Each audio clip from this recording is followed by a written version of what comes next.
எல்லா பைக்ஸுக்கும் பார்த்தீங்களா பைக் மேலே ஒரு விதமான கிரேஸ் இருக்கும். எனக்குமே இருந்துச்சு, உங்களுக்கும் இருக்கா? எந்த பைக் மேலே இருக்குது கீழே இருக்க கமெண்ட்டில் தெரிவிங்க.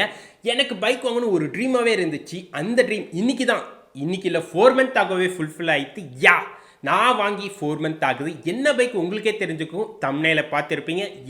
R15 S தான் வாங்கியிருக்கிறேன். இந்த பைக்கோட நான் 4 மந்த் ட்ராவல் பண்ணியிருக்கேன். இந்த 4 மந்த்தில் எனக்கு இந்த பைக்கில் பிடிச்ச விஷயம் பிடிக்காத விஷயம் எல்லாத்தையுமே வந்து ஓப்பனாக ஷேர் பண்ண போகிறேன்.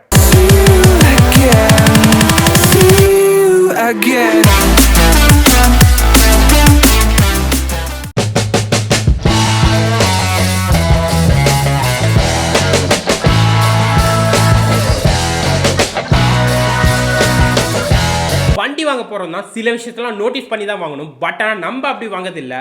நம்மளோட சுச்சுவேஷன் அந்த மாதிரி.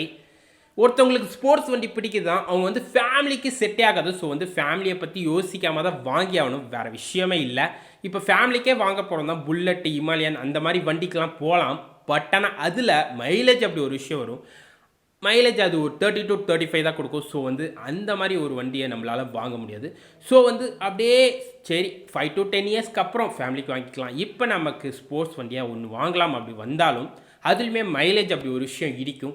பவரான வண்டி பார்த்திங்கன்னா கேடிஎம் தான். ஸோ வந்து பவர் கம்மியாக இருந்தாலும் பரவாயில்ல, மைலேஜில் கொஞ்சம் பெஸ்ட்டாக இருக்கணும் அப்படி சூஸ் பண்ண தான் R15. இதில் வந்து சுசுகி அப்படி ஒரு வண்டி இருக்குது. பட் ஆனால் இந்த வண்டியோட மைலேஜ் கம்மியாக தரும் தான் சொல்லி நிறைய யூடியூபர்ஸ் தான் சொல்லியிருந்தாங்க. ஸோ வந்து நான் R15 சூஸ் பண்ணேன்.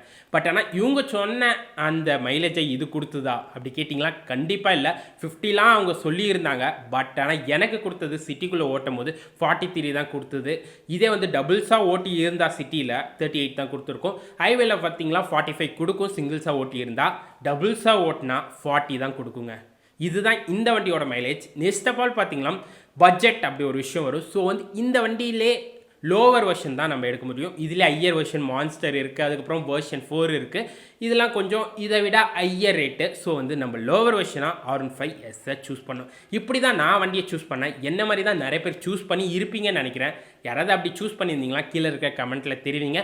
இல்லை இதுக்கப்புறம் நான் வண்டி வாங்க போகிறேன், நானும் இந்த மாதிரி தான் சூஸ் பண்ணுவேன் அப்படின்னு நினைக்கிறவங்களும் கீழே இருக்க கமெண்ட்டில் தெரிவிங்க. கலர் அப்படி வரும்போது பார்த்தீங்கன்னா இந்த வண்டி லான்ச் பண்ணும்போது ப்ளூ கலரை மட்டும்தான் லான்ச் பண்ணாங்க. அதுக்கப்புறம் வந்து பிளாக் கலருமே வந்தது. பிளாக்கு கிளாசிக்கான ஒரு கலர், அதில் எதுவுமே சொல்கிறதுக்கு இல்லை. எனக்கு ரொம்ப ரொம்ப பிடிச்ச கலர் பிளாக் கலர். பட் ஆனால் நான் வந்து வண்டி வாங்கும் போது பார்த்தீங்கன்னா பெரிய பெரிய ஷோரூம்லாம் கேட்கும் போது 1 மந்த் ஆகும் அப்படி சொன்னாங்க. அதுக்கப்புறம் நான் ஆன்லைனில் போய் தேடி கண்டுபிடிச்சி ஒரு ஷோரூமை பிடிச்சேன். அந்த ஷோரூமில் 2 நாளில் எடுத்துக்கலாம் அப்படி சொன்னாங்க. 2 நாளில் எடுத்துக்கலாம் சொன்னாங்க. ஸோ வந்து நான் கலரை பற்றி எதுவுமே யோசிக்கல. எந்த கலராக இருந்தாலும் பரவாயில்ல, R15 S எடுத்தால் மட்டும் போதும் அப்படி தான் நான் யோசித்தேன். எனக்கு வந்த கலர் ப்ளூ கலர் தான். ப்ளூவில் சில அட்வான்டேஜ் தான் இருக்குது. பிளாக்கில் பார்த்திங்கன்னா இப்போ ஏதாவது அழுக்கு ஏதாவது பட்டு தான் பளிச்சுன்னு தெரியும். ஸோ வந்து ஏதாவது டஸ்ட்லாம் இருந்தால் அப்பப்போ க்ளீன் பண்ணிவிட்டு இருக்கிற மாதிரி இருக்கும் பிளாக்கில். இன்னொரு விஷயம் பார்த்திங்கன்னா நைட்டில் நம்ம ஓட்டும் போது பிளாக்கோட கலர் அந்த அளவு அட்ராக்டிவாக விஷனாக தெரியாது. மூணாவது பார்த்திங்கன்னா யமகாவோட டிஃபால்ட் கலர் ப்ளூ தான். ஸோ வந்து இப்போ கேடிஎம்லாம் சொன்னால் ஆரஞ்சு கலர் அந்த மாதிரி சொல்கிறோம்ல, அந்த மாதிரி யமகாவுக்கு ப்ளூ கலர்.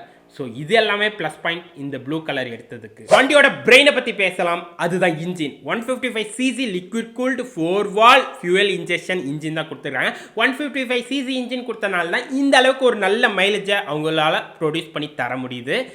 இதில் VVA டெக்னாலஜி இருக்குது. VVA டெக்னாலஜி எப்போ ஆக்டிவேட் ஆகும் பார்த்தீங்கன்னா 7400 RPM மேலே ரீச் ஆனால் நம்மளுக்கு VVA டெக்னாலஜி ஆக்டிவேட் ஆகும். இந்த VVA டெக்னாலஜியில் ஓட்டணும்னு நினைக்கிறவங்க கண்டிப்பாக இந்த வண்டியை வாங்காதீங்க. ஏன்னா 30 to 35 தான் மைலேஜ் தரும். ஸோ வந்து அதுக்கு நீங்கள் கேடிஎம்மே மூவ் ஆகிடலாம். ஏன்னா வந்து இது வந்து ஒரு ஸ்போர்ட்ஸ் வண்டியில் ஒரு மைலேஜுக்காக ஓட்டுற வண்டியாக தான் இந்த வண்டி கருதப்படுது. ஸோ வந்து நீங்கள் VVA டெக்னாலஜிலாம் ஓட்டணும்னு நினச்சிங்கன்னா கண்டிப்பாக கண்ணை மூடிட்டு கேடிஎம்முக்கு மூவ் ஆகிடலாம். இந்த வண்டி உங்களுக்கு சூட் ஆகாது.